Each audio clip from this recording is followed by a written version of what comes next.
कधी-कधी ना लाईफ खूप अनप्रेडिक्टेबल असते. त्याचं एक उदाहरण मी तुम्हाला सांगतो.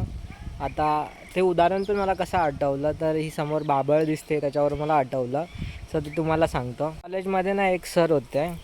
तर त्यांचा भाऊ होता. तो बैलगाडी वगैरे चालवायचा. तर तो बैलगाडी चालवताना आहे ना, अचानक आता ही बाबळ बघितलं तर ही बाबळीचे तुम्ही बघू शकता हे काटे आहेत. ठीक आहे. तर हे काटे एकदम पटकन घुसतात. तर आता नॉर्मली हातामध्ये पायामध्ये वगैरे घुसले तर ठीक आहे, आपण ते काढू शकतो. पण त्यांचे भाऊ जे होते ते बैलगाडीवरून एकदा चाललेले आणि अचानक बाबळीचा काटा जो आहे तो त्यांच्या डोळ्यामध्ये लागला.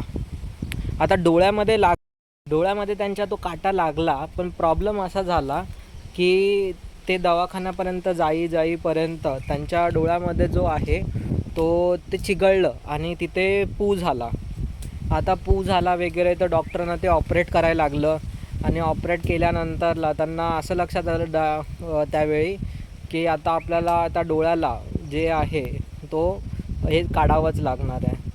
सो त्यांचं असं झालं की तो एक छोटा बाबळीचा काटा लागला डोळ्याला, पण त्याच्यामुळे त्यांचा एक डोळा पूर्ण गेला. म्हणजे आपण बोलतो ना की म्हणजे आपण निसर्गाच्या प्रेमात पडतो खरं, पण तेवढे आपण आपली पण काळजी घेतली पाहिजे. जेव्हा आपण निसर्गामध्ये चाललेलो असतो, वावरत असतो, तेव्हा कोणतीच गोष्ट आपण ग्रांटेड नाही घेतली पाहिजे.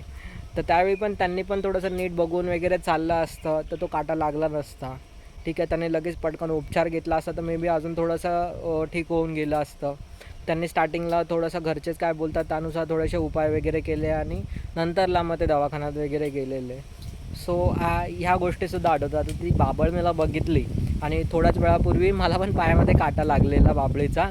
सो मला तो 10-15 मिनटं लागलं तो काटा आतमध्ये तुटलेला आतमध्ये जाऊन.